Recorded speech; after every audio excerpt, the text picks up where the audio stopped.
Rational therapy, or rational emotive therapy, also called RT for short, is based on several fundamental propositions or hypotheses. And the first of these is that the past is not crucial in a person's life. The past affects him a good deal, but he affects himself much more than the past affects him, because no matter what he has learned during his historical development, the only reason why these things that have happened to him and that have been told to him affect him today is because he is still re-indoctrinating himself with the same philosophies of life, the same values that he usually imbibed and taught himself to early in his childhood. So we stick largely in the present in rational emotive psychotherapy rather than in the past. And we believe that today the individual experiences negative emotions, self-defeating behavior, inefficiencies, because he now is indoctrinating himself with what we call simple exclamatory sentences, which involve ideas. Human beings can tell themselves ideas in all kinds of languages, in pictures, in sign languages, in nonverbal expression, in math, for example, but they normally speak to themselves in simple English if English is their native tongue. And when they talk to themselves in an irrational or an illogical way, then they literally create their negative feelings or emotions and the behavior that follows therefrom. Now, just to give an example, the individual usually tells himself when he's upset, first a sane sentence and then an insane sentence. The sane sentence is something along the order of, I don't like the thing that I've done. I dislike my own behavior. And that would be fine, but unfortunately he follows it with an insane sentence which says to himself, and because I don't like my behavior, I am a louse, I am worthless, I am a no-goodnik. And this thoroughly insane sentence, which is a sentence of faith unfounded on fact, which has no empirical reference, which is a kind of superstitious or dogmatically religious system, creates what we call his anxiety, and through his anxiety, his depression, his guilt, his other forms of self-defeatism. Or again, the individual tells himself the same sentence, I don't like your behavior, when, let us say, somebody has acted badly with him, and instead of following that up with that because I don't like your behavior, I can still stand it, and I'm going to try to get you to change your behavior, he says, I can't stand your behavior. Or in an absolutistic, godlike, grandiose manner, you shouldn't be the way you are because I think that I don't like the way you are. Now, it's these second B sentences which upset the individual. Or another way of putting it, as Epictetus, a Roman philosopher, said many years ago, it's not what happens to us at point A that upsets us, it's B, our view of what happens to us. And in rational emotive psychotherapy, we go after this individual, the patient's view, and show him that whatever he thinks has upset him, usually some external situation, what somebody else has done, it's really what he's telling himself about this thing, this event, which upsets him. And although he may never be able to do anything about the external event at A, he can change the internal event, his sentence, his belief to himself at B. Now, in rational emotive psychotherapy, we try to show the patient three kinds of insight in contradistinction to some other therapies, which usually emphasize one major kind. The first kind we try to show him is that all his behavior, especially his negative, self-defeating behavior, which we're interested, which is upsetting him, has clear-cut ideological antecedents. He may have learnt these, as I said before, in the past, but right now, today, he must still believe these same ideologies, else he would not get the negative behavior that flows therefrom. And insight number two, which is most important and which is unfortunately neglected in many other systems of psychotherapy, is that he, being, as Ernst Cassirer once said, a symbolizing animal, is continually re-indoctrinating himself with these ideologies. And that's the issue. That's why he's now disturbed. Now, insight number 3 is that even when he sees clearly what he's telling himself and that he's telling himself nonsense, only by work and practice, by continually reassessing and revaluing his own philosophic assumptions, will he ever get better. Now, we also stress the fact that action is necessary to change an individual. Just talking about things, thinking about things is nice, but not necessary. I should say it's not a necessary condition for psychotherapeutic change. What the individual has to do in addition usually is act, and we therefore give him concrete homework assignments and get him to act these out and check up and follow to see whether he does these homework assignments. And our final goal is to get the individual to learn, and learn for the rest of his life, to challenge and question his own basic value systems, his own thinking, so that he really thinks for himself.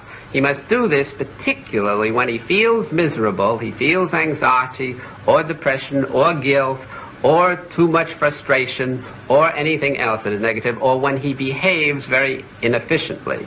And finally, he was able, through this kind of new thinking, rethinking his own assumptions, to apply what we call the scientific method to the facets of human living, and to be truly scientific in his behavior, to question and challenge his own assumptions as we do in science, and thereby to minimize, though never entirely to eliminate, the terrible anxiety and the atrocious hostility which unfortunately affects most of us in this existence.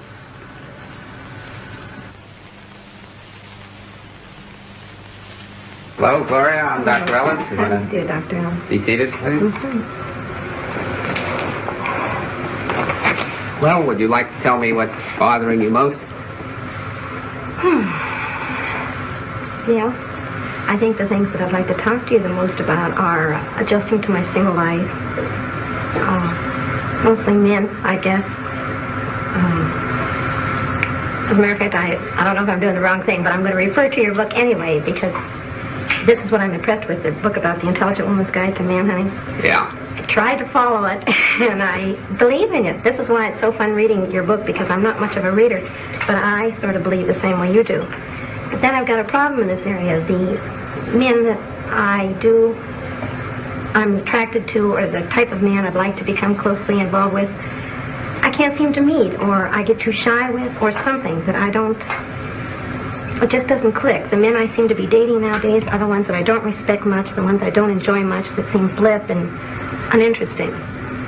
And I don't know if it's something about me or what, because I really do want to meet this kind of man. Well, let's talk a little about your shyness. Let's suppose you meet somebody whom you consider eligible, that you might like. Now, let's see if we can get at the source of your shyness, just what you're telling yourself to create this. You meet this man and you feel shy, embarrassed? Yes, but I don't usually show that. I usually act flip right back. Yeah. I act like the other men act to me, as a matter of fact. I act flip. I don't seem near as intelligent. I act like a typical dumb blonde. I'm just not myself with him. I'm more on at ease. Yes, well, as you probably know from manhunting, I believe that people only get emotions such as negative emotions of shyness, embarrassment, shame, because they tell themselves something in simple exclamatory sentences. Now, let's try to find out what you're telling yourself. You're meeting this individual. Now, what do you think you're saying to yourself before you get flipped? I know what it is, that I don't stand up to his expectations. I'm not quite enough for him. He's superior to me. Although I want this type of man, I'm afraid I won't have enough to attract him. Well, that's the first part of the sentence, and that might be a true one, because maybe he could be superior to you in some ways. Maybe he wouldn't be attracted to you, but that would never upset you if you were only saying that. I think he may be superior to me. Now, you're adding a second sentence to that, which is, if this is so, that would be awful. Well, not quite so extreme as that, because I've thought about that, too. It's usually, I've missed my chance again, because when I want to if I want to show the very best of myself, because I think I have self-confidence and I have enough to offer. Yeah. But when I get afraid like that, then I show all the bad qualities. I'm flip, then I'm so much on the defensive that I can't show my good qualities. And it's like I missed my chance again. There was a good opportunity to be close to this man, and I loused it up again. All right, but even let's suppose you're saying that, and I think you really are, but you must be saying something else too, because if you were just saying, hell, I missed my chance again, you'd say, all right, next time I'll take advantage of what I learned this time and do it a little better. Now, you still must be saying, if you feel shame, embarrassment, shyness, there's something pretty bad about your error in missing your chance again. I don't know if this follows in the context of what you're saying, but the thing I do feel is that I get suspicious then. Am I the type of woman that will only appeal to the ones that are not my type of guy anyway? Is there something wrong with me? Am I never going to find the kind of man I enjoy? I always seem to get the other ones. All right, now you're getting closer to what I'm talking about, because you're really saying, if I am this type of woman that none of these good, eligible males are going to appeal to, then that would be awful. I'd never get what I want, and that would really be something frightful, isn't it? Plus, I don't like thinking of myself that way. I want to put myself on a higher standard. I don't like to think that I may be just an average Jane Doe. But let's just suppose, for the sake of argument at the moment, that that were so. All right. That you were an average Jane Doe. Now, would that be so terrible? It would be inconvenient. It would be unpleasant. You wouldn't want it. But would you get an emotion like shyness, embarrassment, shame out of just believing that maybe I'm going to end up like Jane Doe? I don't know. Well, I don't think you could, because you still would have to be saying on some level, as I think you've just said, and it would be very bad. It would be terrible. I would be a no-goodnik if I were just Well, Jane plus, I'd Doe. never get what I want. If I were just a Jane Doe, and if I'd have to accept it, I'd never get what I want, and I don't want to live the rest of my life with just icky men. Well, it's not necessarily so that you'd never. You really mean your chances would be reduced, because we know some icky girls who get some splendid men, don't we? That's right. You see, so you're generalizing there. You're saying it probably would be that I'd have a more difficult time, but then you're jumping to, therefore, I'd never get it all. You see the catastrophizing there that you jump to. Yes, but it feels that way to me at the time. It seems like forever. That's right, but isn't that a vote of non-confidence in you? An essential vote of non-confidence? Yes. And the non-confidence is because you're saying, one, I don't want to miss out on things. I would like to get the kind of a man I want and be a, in your words, superior kind of girl who gets a superior kind of man. Yes. But if I don't, then I'm practically on the other side of the chain completely, a no-goodnik, somebody who will never get anything that I want, which is quite an extreme away, isn't it? Yes. And that's what I call catastrophizing, taking a true statement, and there is a good deal of truth in what you're saying, if you didn't get the kind of a man you wanted, that it would be inconvenient, annoying, frustrating, which it really would be, and then saying, I'd never possibly get what I want, and even beyond that, you're really saying, and then I couldn't be a happy human being. Aren't you really saying that on some level? But let's just look at that. Let's just assume the worst, as Bertrand Russell once said years ago. Assume the worst, that you never got at all, for whatever the reasons may be, the kind of a man you want. Look at all the other things you could do in life to be happy. Well, I don't like the whole process. I don't even like it as I'm going through it. I don't...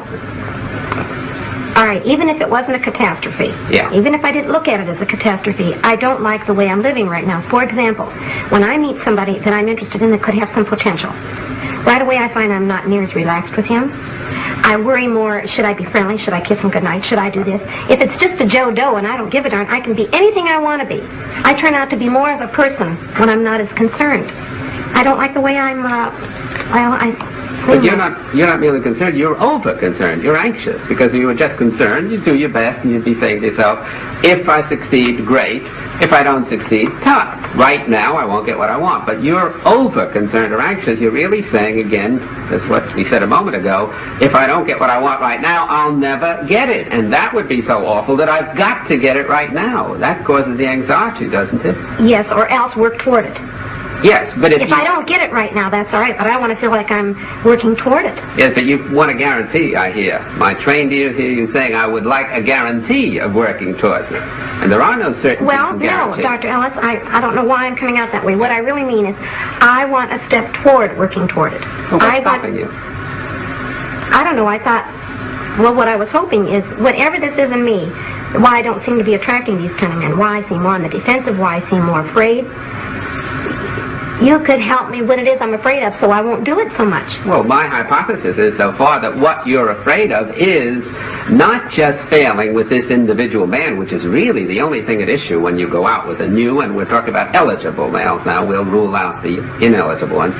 You're not just afraid that you'll miss this one.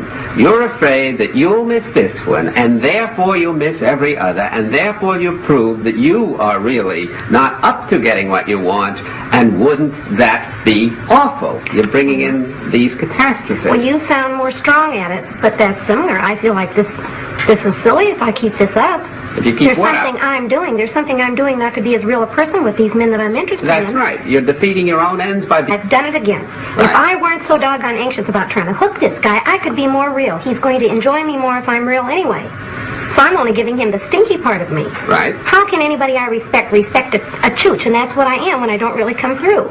But look how you just devalued yourself. Let's just suppose, for the sake of argument, you kept giving the stinky part of you. Right. A human being, another person who's trying to get interested in you, might not like these attributes, these characteristics of you, but I don't think he's going to despise you as a person, which you are really doing. I'm harder on myself than I think That's he is. exactly He just the point. doesn't like me. There's not enough to me. Right, and I say before, if people just didn't like you and you went through enough of them, and it would be hard to go through enough, but it would be possible, you'd eventually find one who did like you and whom you liked. But as long as you devalue yourself personally in your own eyes, you complicate the problem enormously, and you're not focusing on how can I be myself, change the traits.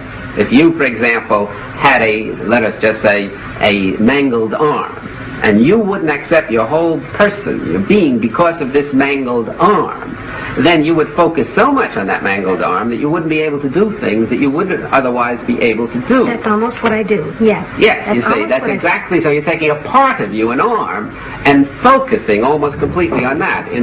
Just to bring it down to our own conversation, you're taking a part of you, your shyness, your not being yourself with males, and focusing so much on that part that you're almost making it the whole of you. And you get an awful picture of your total self because of this defective part, and we're assuming, you and I, that it is defective. We're not glossing over and saying, no, you're doing all right. You're not doing that well. Right. Now, if you could accept yourself for the time being with this defective part, with these attributes, and not beat yourself over the head, as I feel you definitely are doing, then it becomes a relatively simple problem to work and practice against this negative attribute. In other words, let's get back to that now, how to be yourself. Let's just suppose for the moment that you really were fully accepting yourself with your failings.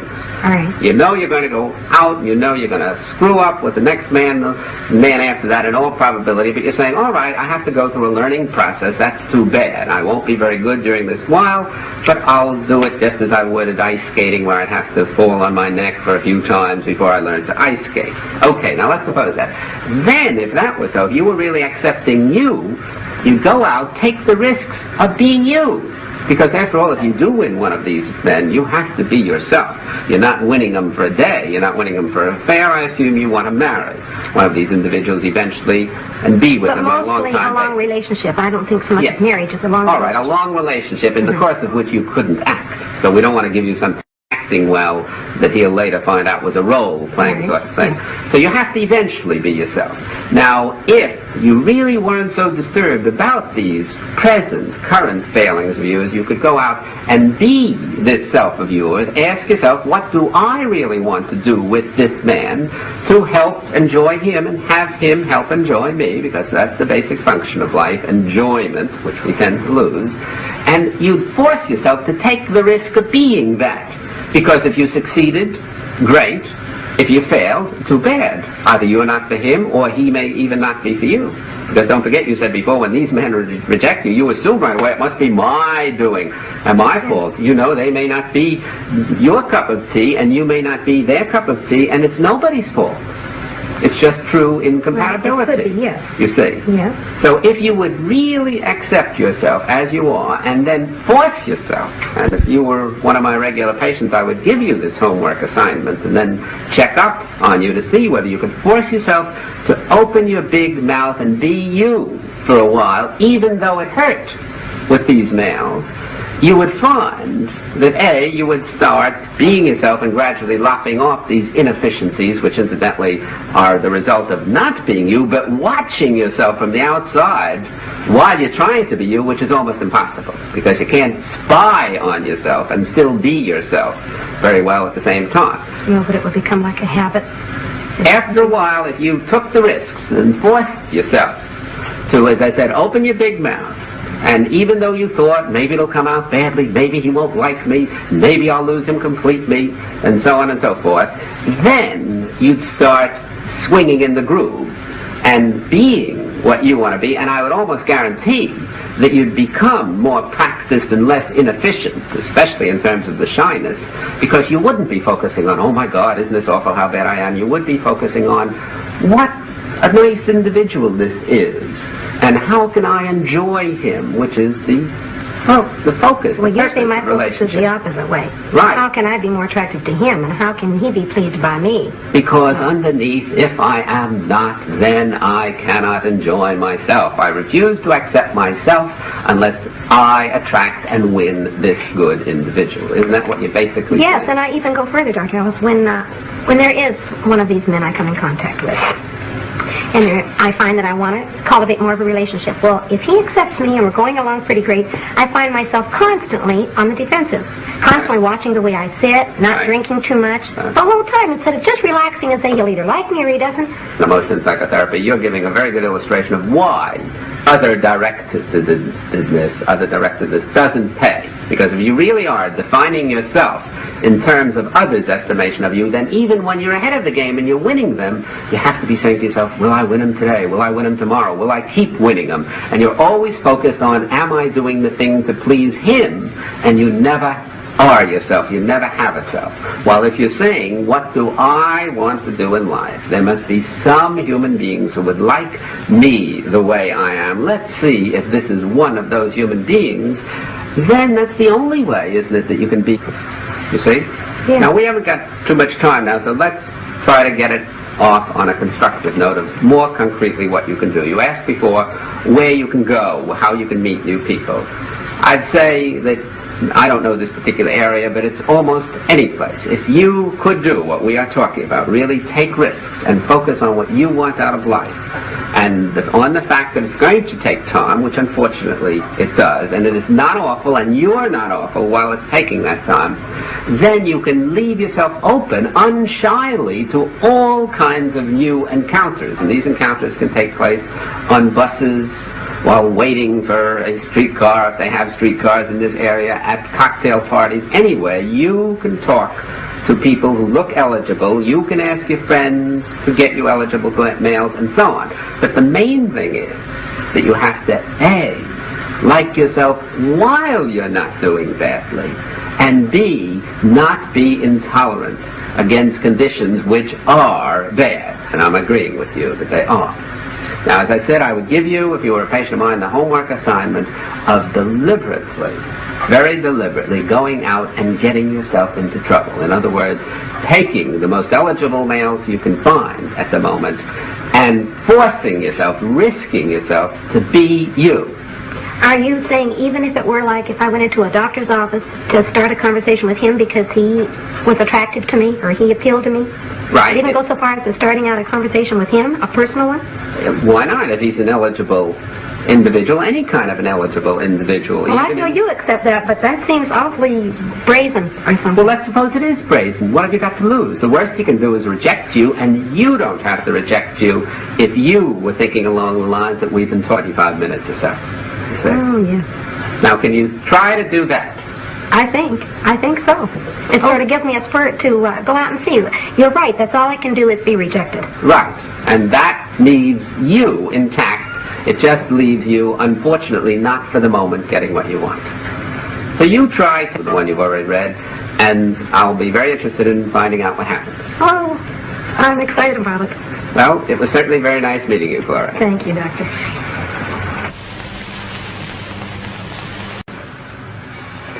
I enjoyed talking with this interesting and, I think, highly courageous patient, and thought that the session gave a pretty good illustration of a fairly typical session of rational emotive psychotherapy. How was it typical? In several ways. In the first place, I was able rather rapidly and quickly to get to some of what I think are the philosophic cores of the patient's disturbances, to show her that the reason she is feeling shy and ashamed and afraid in this instance is because, even though partially unwittingly, she is defining herself in a very negative way, or devaluing herself by blaming herself too much for imperfect behavior. Because perfectionism is the root of most human evils, and she was showing some fairly typical perfectionistic notions. So very quickly, as is usually done in rational emotive psychotherapy, we skip some of the asides, we skip going back into the history, as some of the psychoanalysts do, and we skip some of the transference relations between us and the patient, and we skip some of the nonverbal expression. Not that we think these things are quite unimportant, but we think they're of relatively little relevance to the basic core of the patient's disturbance, which is her philosophy of life.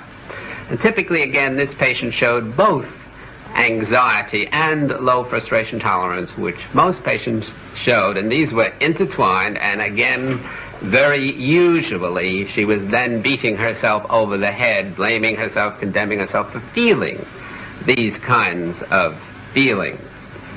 Now, she did not see very clearly, at least I thought so at the beginning of the session, exactly what declarative sentences and exclamatory sentences she was telling herself to create these feelings, and I endeavored to show her some of these sentences and what could be done about it. And among other things, I also, though briefly, because this is just one brief session, tried to give her a homework assignment that she could go and get her teeth into and actively try to do, to de-propagandize herself by going out and taking risks, which normally up to now she hasn't been taking that much of. It's interesting to note that, again, quite typically in this session, although I was attacking fairly vigorously the patient's attitudes or philosophies, she did not feel an attack on her. She felt that I was supporting her, if anything, and she ended up, I thought, rather optimistically feeling that I had given her several ideas of what she could do in the future.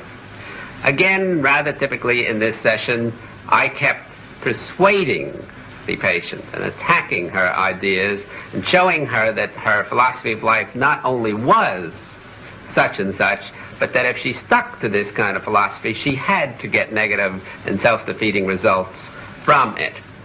And then I kept persistently going on, even though at times she became defensive and wasn't quite accepting by any means what I was saying. I didn't let this bother me, but kept going on against her basic core system, her value system, because this is, again, what bothers patients, that they give up very easily on attacking their own negative evaluations of themselves, and therefore they persist forever. Now, there were limitations, of course, especially in terms of time to the session, and these limitations did have some effect. For example, there was not enough time for repetition. In several sessions, I would have gone over much of the same material until I was sure that it had sunk in. Then I would have had time to get feedback from the patient to see whether she really understood in action in particular what I was talking about, and whether she was following it up or leading herself up some other diverting pathway which people can do. There was no time to emphasize that she would have to continually reassess her evaluations of herself and her general philosophies and do rethinking for the rest of her life. There was no time to show the patient very much that even during this session, in relation to me and what she was saying about herself, that she was displaying her bad attitudes toward herself. And finally, there was no occasion, of course, since this was an individual session, to see how she related specifically to other non-therapists, as she would in group therapy, and in the midst of this group situation to show her exactly what was going on and what she could do about it. But I do feel hopeful about the session and think that perhaps I was able at least to give the patient a few ideas which she could then go out and work on her own, because unless patients do work themselves with the material that we therapists give them in psychotherapy, nothing eventually happens. It isn't any magic that we have for them, but we can give them certain catalytic ideas and influences which then, if they work and practice at, will do them good for the rest of their lives.